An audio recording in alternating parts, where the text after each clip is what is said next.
Bonjour tout le monde, j'espère que vous allez bien. Alors aujourd'hui, je vais vous présenter une méthode pour épargner beaucoup d'argent. Et rassurez-vous, par méthode, je ne parle pas de budget. Dans cette vidéo, vous allez découvrir 5 étapes qui vont vous permettre de changer positivement votre rapport à l'argent et donc vous permettre d'épargner beaucoup plus d'argent. Ce que j'aime avec cette méthode, c'est qu'elle prend en compte notre psychologie et nos faiblesses par rapport à l'épargne.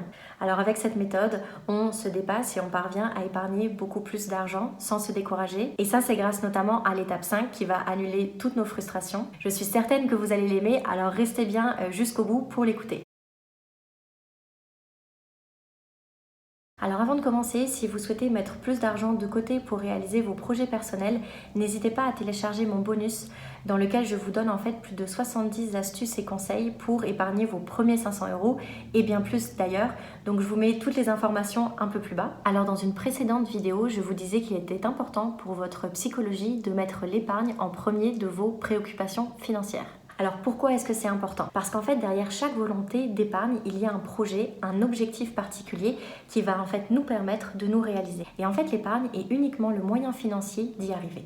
En le plaçant en premier de nos préoccupations financières, on va lui accorder beaucoup plus de valeur. Et ça va avoir un impact sur notre psychologie et sur notre motivation à épargner davantage. Si vous souhaitez regarder la vidéo dans laquelle j'en parle beaucoup plus en détail, vous pouvez cliquer ici ou ici, je ne sais pas trop où ça va arriver, je vous remettrai le lien.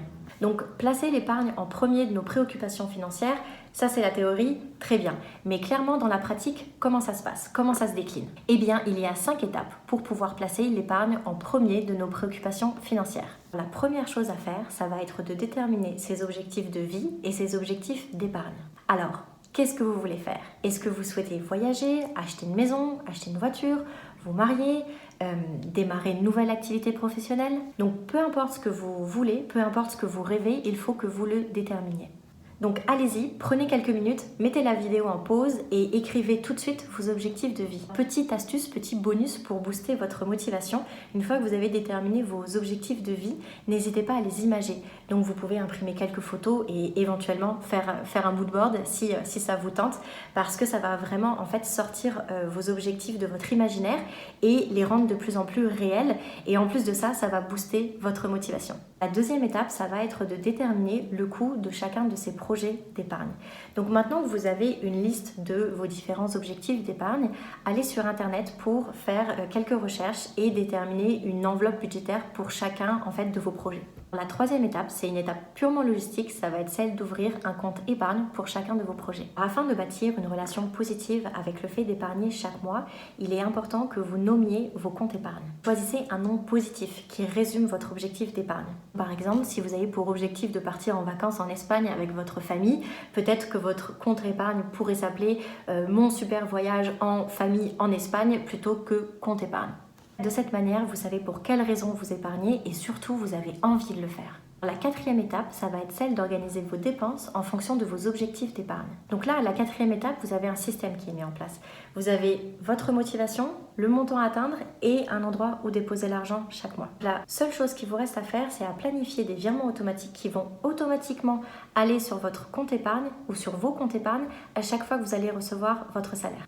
La question qu'on peut se poser maintenant, c'est quel est le montant que je dois mettre de côté sur mon compte épargne? Donc ça, c'est une question qui est très personnelle. Ça va dépendre de vos revenus, de vos dépenses et des efforts que vous êtes prêts à faire pour atteindre vos objectifs. On en arrive à la dernière étape, à la cinquième, celle que je trouve qui est la plus fun, c'est celle de dépenser sans compter. Donc là, votre système d'épargne est mis en place automatiquement. Donc chaque mois, lorsque vous recevez votre salaire, de l'argent est automatiquement épargné sur votre compte épargne. Et donc l'argent qu'il reste sur votre compte en banque est à dépenser en toute sérénité dans vos dépenses vitales et dans vos dépenses accessoires. Voilà, vous connaissez maintenant les 5 étapes pour épargner efficacement votre argent. Si vous avez aimé cette vidéo, n'hésitez pas à la liker et à la partager. Vous pouvez aussi télécharger mon bonus avec plus de 70 astuces et conseils pour augmenter votre capacité d'épargne et réaliser plus rapidement vos projets personnels. Pour terminer, j'ai une petite question pour vous. Est-ce que vous avez des astuces ou des méthodes particulières pour rester motivé lorsque vous voulez épargner pour vos projets personnels? Alors n'hésitez pas à partager vos bonnes pratiques dans les commentaires. J'ai hâte de vous lire. Voilà, c'est tout pour moi. Je vous dis à la prochaine. La tasse. Ça marche pas? Ah, ça marche. Ok. Ah, satané tout. Coucou.